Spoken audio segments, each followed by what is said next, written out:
जय हिंद दोस्तों। हमारे YouTube चैनल ज्ञान का सागर में आप सबका स्वागत है। इस वीडियो में आप किसी त्रिज्या के वृत्त का केंद्र पता करना सीखेंगे। यानी कोई वृत्त दे दिया जाएगा, उसका केंद्र ज्ञात नहीं रहेगा तो उसे आपको ज्ञात करना होगा। जैसे यहाँ पे एक वृत्त दिया गया है, इसका केंद्र ज्ञात नहीं है तो इसका केंद्र हम कैसे ज्ञात करेंगे। यहाँ रचना के माध्यम से हम इस वृत्त का केंद्र आपको ज्ञात करके दिखाएंगे। तो चलिए सबसे पहले हम यहाँ हेडिंग डालते हैं। दिया है, क्या चीज दिया गया है? किसी त्रिज्या का एक वृत्त। किसी त्रिज्या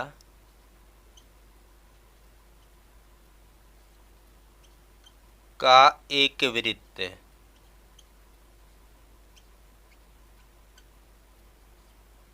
क्या करना है? तो दूसरा हेडिंग डालेंगे, रचना करनी है।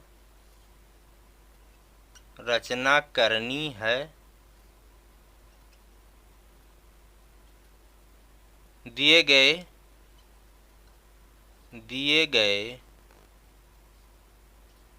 वृत्त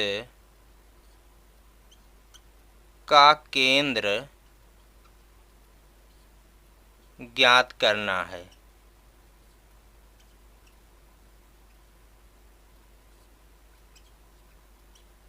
अब अगला हेडिंग होगा रचना विधि।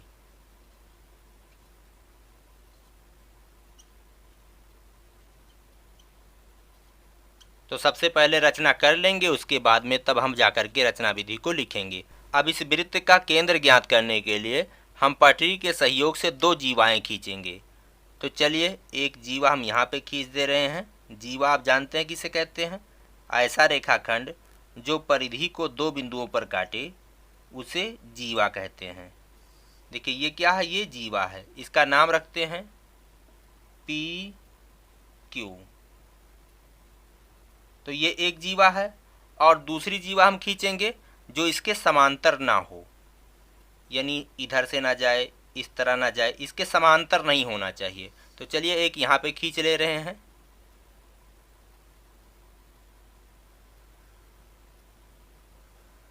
तो हमें दो जीवाएं इस प्रकार खींचनी है कि वो दोनों एक दूसरे के समांतर ना हो। तो चलिए इसका नाम रखते हैं आर एस।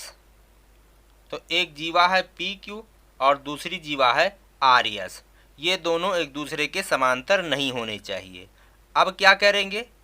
अब एक एक रेखाखंड को, इस रेखाखंड को और इस रेखाखंड को, दोनों को लंब समद्विभाजित करेंगे। तो चलिए सबसे पहले हम इस आर एस रेखाखंड को, आर एस जो जीवा है उसको लंब समद्विभाजित करते हैं। तो जो ये आर एस दूरी है इसके आधे से ज़्यादा दूरी आपको ले लेना है और एक बार आपको आर को केंद्र मानना है और रेखा के दोनों तरफ चाप लगाना है। चलिए यहाँ पे चाप लगा देते हैं। अब त्रिज्या वही होनी चाहिए, दोनों तरफ लगाना है आपको चाप, वही त्रिज्या होनी चाहिए। अब यस को केंद्र मानेंगे और यहाँ दोनों तरफ चाप लगाएंगे। दोनों आपस में कहाँ काट रहे हैं? इन दोनों को मिलाएंगे।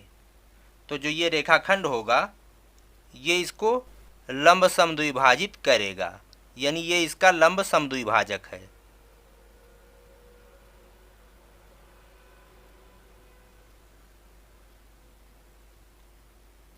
तो आर एस जो जीवा है इसका लंब समद्विभाजक ये वाला रेखाखंड है।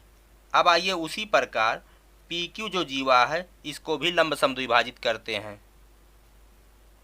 तो क्यू को केंद्र मानेंगे, आधे से ज़्यादा दूरी लेंगे। ये पी क्यू जो दूरी है इसके आधे से ज़्यादा दूरी आपको रखना है। एक इधर चाप लगाएंगे और एक इधर चाप लगाएंगे, दोनों तरफ चाप लगाना है और आपको त्रिज्या वही रखना है। अब आप P को केंद्र मानेंगे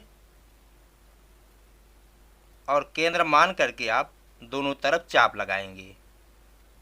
तो चलिए ये दोनों आपस में यहाँ पे काट रहे हैं, आपको दिखाई दे रहा होगा। अब इन दोनों को मिलाएंगे। तो चलिए पटरी के सहयोग से इसको हम मिलाते हैं।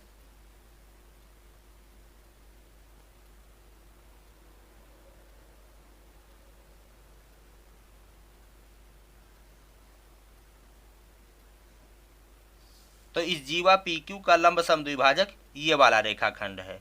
अब दोनों लंब समद्विभाजक, इस जीवा और इस जीवा, दोनों के लंब समद्विभाजक आपस में देखिए यहाँ पे काट रहे हैं।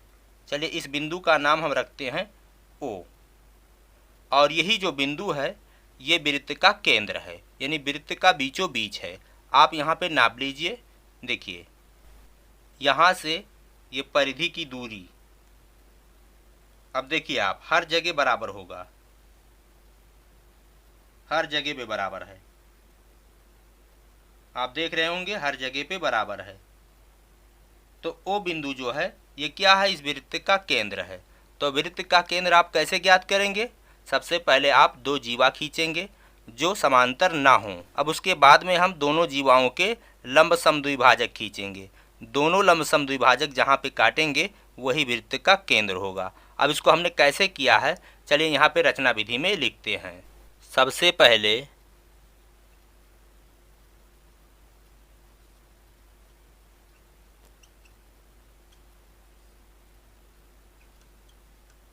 दिए गए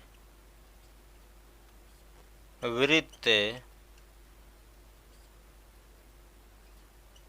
की दो जीवाएं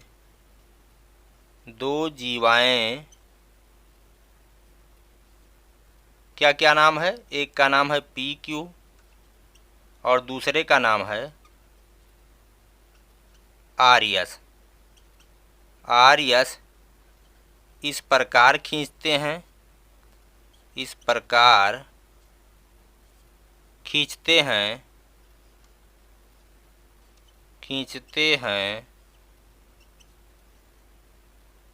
कि ये आपस में समांतर ना हों,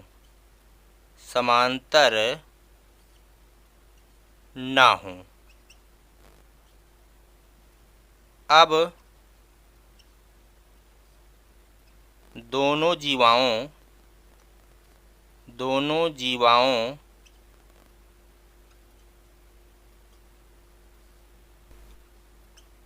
के लंब समद्विभाजक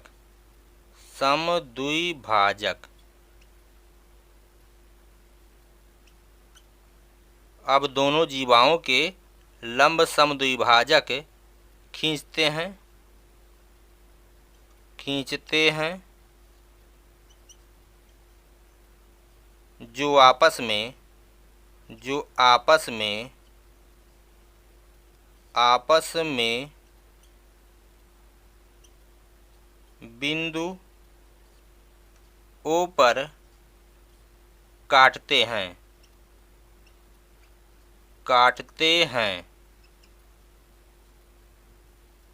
यही प्रतिच्छेद बिंदु O, प्रतिच्छेद यानी कटान बिंदु, प्रतिच्छेद बिंदु O दिए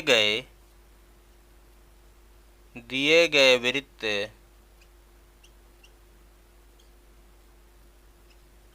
का केंद्र है।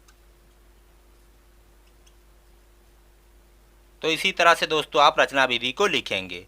तो आपने कैसे वृत्त का केंद्र ज्ञात किया है?